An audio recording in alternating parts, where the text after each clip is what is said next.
5 দিনের রিমান্ডে জিএমপির সাবেক কমিশনার নজরুল। স্ত্রী সন্তানসহ সাবেক কৃষিমন্ত্রী আব্দুর রাজ্জাকের দেশ ত্যাগে নিষেধাজ্ঞা। তিস্তা চুক্তি বাস্তবায়নে বিগত সরকারের মতো নতজানু নয় বললেন উপদেষ্টা আসিফ। সংস্কারের কোনো প্রস্তাব সুষ্ঠু নির্বাচনের অন্তরায় হলে বাধা দেবে বিএনপি। এবং সর্বশেষ জানাবো, জনগণকে যারা ঘুমাতে দিতে চায় না তাদের সমীচীন জবাব দিতে চাই বললেন জিএমপি কমিশনার। এতক্ষণ শুনছিলেন সংবাদ শিরোনাম, এবারে বিস্তারিত। তবে তার আগে অনুরোধ থাকবে আমাদের চ্যানেলটি সাবস্ক্রাইব করে বেল আইকনটি ক্লিক করুন। 5 দিনের রিমান্ডে জিএমপির সাবেক কমিশনার নজরুল। রাজধানীর গুলশান থানার হত্যা চেষ্টার মামলায় গাজীপুর মহানগর পুলিশের সাবেক কমিশনার মোল্লা নজরুল ইসলামের 5 দিনের রিমান্ড মঞ্জুর করেছেন আদালত। রোববার ঢাকার অতিরিক্ত চিফ মেট্রোপলিটন ম্যাজিস্ট্রেট মোহাম্মদ সানাউল্লাহর আদালত এই আদেশ দেন।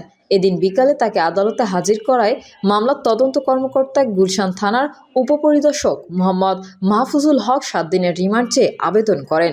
এর আগে শনিবার মোল্লা নজরুল ইসলামকে হেফাজতে নেয় ঢাকা মহানগর গোয়েন্দা পুলিশ। রাজশাহীর সারদা একাডেমিতে সংযুক্ত ছিলেন মোল্লা নজরুল ইসলাম, সেখান থেকেই তাকে আটক করা হয়।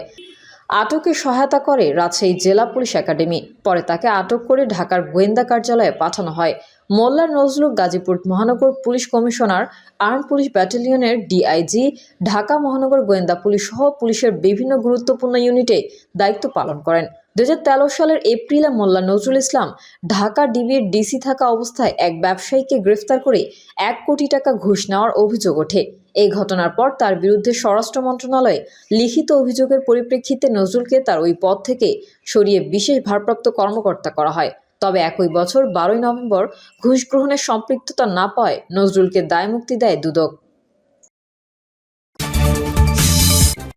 স্ত্রী সন্তানসহ সাবেক কৃষিমন্ত্রী আব্দুর রাজ্জাকের দেশ থেকে নিষেধাজ্ঞা।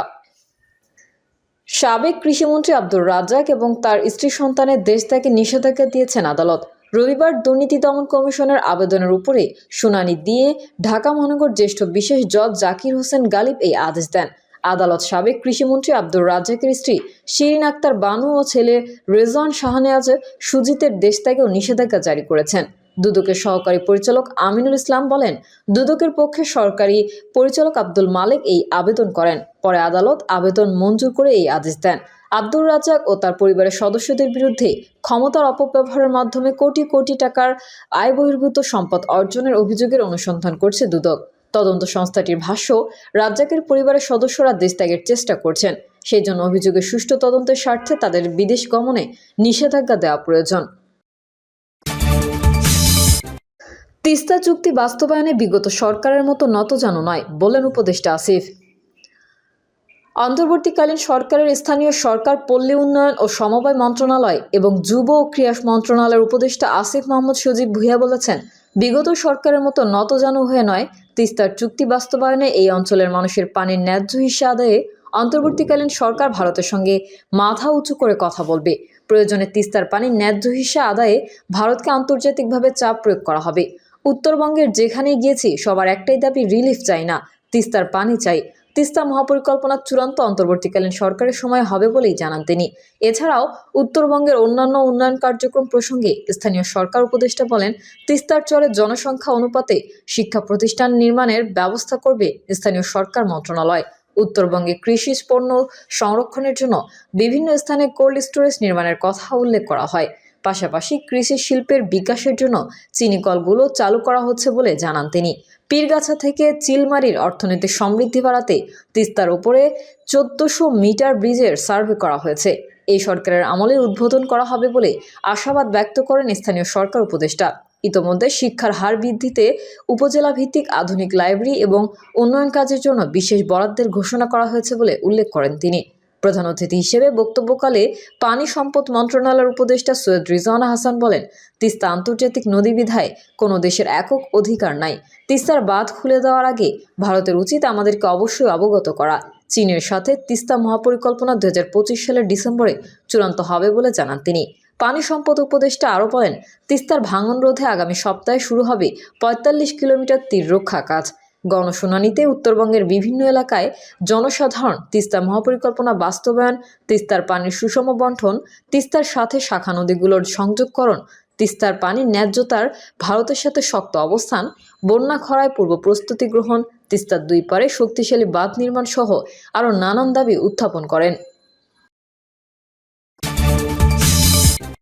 সংস্কারের কোনো প্রস্তাব সুষ্ঠু নির্বাচনের অন্তরায় হলে বাধা দেবে বিএনপি।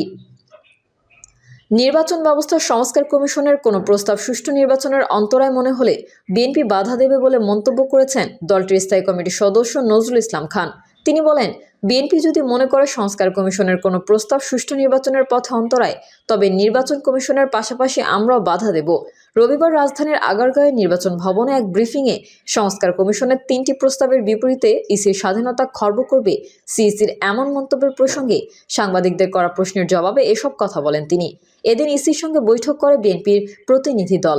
3 সদস্যের প্রতিনিধি দলে ছিলেন স্থায়ী কমিটির সদস্য নজরুল ইসলাম খান, সেলিমা রহমান ও সালাউদ্দিন আহমেদ।